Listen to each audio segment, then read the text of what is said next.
It doesn't want to be changed, just like I don't. And I push back against God all the time. And this is coming from somebody I'm a professional pastor. I'm a minister. I'm somebody who ought to know better. But yet I continually push back against what God wants for me. I know his best is waiting there. But sometimes I look at it and I say to myself, this is good enough. And this is a little hint I think that I've learned over the years, and maybe I can share it with you, is that sometimes the enemy of God's best is the good that we have right now. It's like we're doing just fine. And so why change anything? Why go deeper? Why go further? Why can't we just maintain? I don't know if you've noticed, but you can see some serious gouges. I told you I was using that roundover bit on my gouge, and it caused some serious gouges in the bottom. So I got frustrated with the bottom. I'm just saying, you know something? Forget it.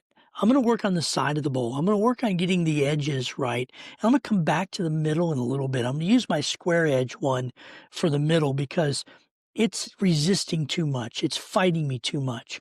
And I'm going to wait. You can see that big groove there. It drove me crazy whenever it does that. And I feel the same way with God. I know that he has a plan for my life, but man, sometimes I feel like that it's just not moving the way I want it to. I'm not moving like I want to be moved. I'm not going where I want to go. And so we argue, we fuss, we fight. Um, we don't, I don't know, we just maybe I'm asking too much of myself. I don't know.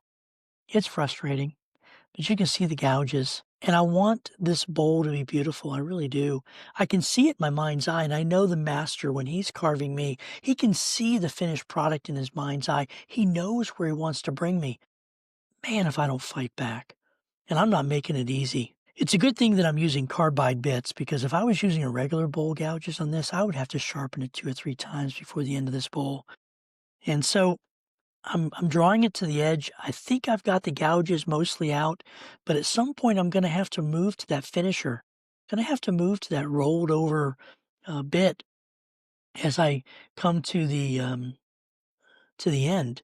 And I don't want to make any more gouges. I don't want to cause any more work for myself than I have to. As I shift and I start to try to make the side walls a little more thin, and I just try to get the right angle, I realize that maybe I could take some off the back side instead of the front side. So I turn the tool rest around, and I try to shave some off that back side to make it just a little more rounded, a little more in shape. I like a thin edge. I don't like it to be too thick, but you got to be careful, because every part of this can cause a problem. Every part, every time I make that pass with that gouge across the bowl, I take a chance of carving too deep, having a cutout, hitting a splinter, maybe finding a hidden crack that I didn't see before. This is the problem I have. Obviously, the master wood carver, when he's dealing in my life, he doesn't have those problems. Well, now it's time to get to the second half of this bowl creation. I put the gouges away, and now I'm using sandpaper. The green one is 100 grit. The red one I was using a minute ago is 60 grit. It's tough using the sandpaper because this is when I'm really taking just small bits out. And this is when it really gets hard, because red oak is tough. It's stiff. It resists. And I've got to get it down to where I need to. I need to sand it down to that beautiful shine that I know can be there. Because I'll tell you, there's something about red oak, even though it's stubborn, even though it's finicky, even though it fights back, the finished product is so unbelievably beautiful. And I know I can get there.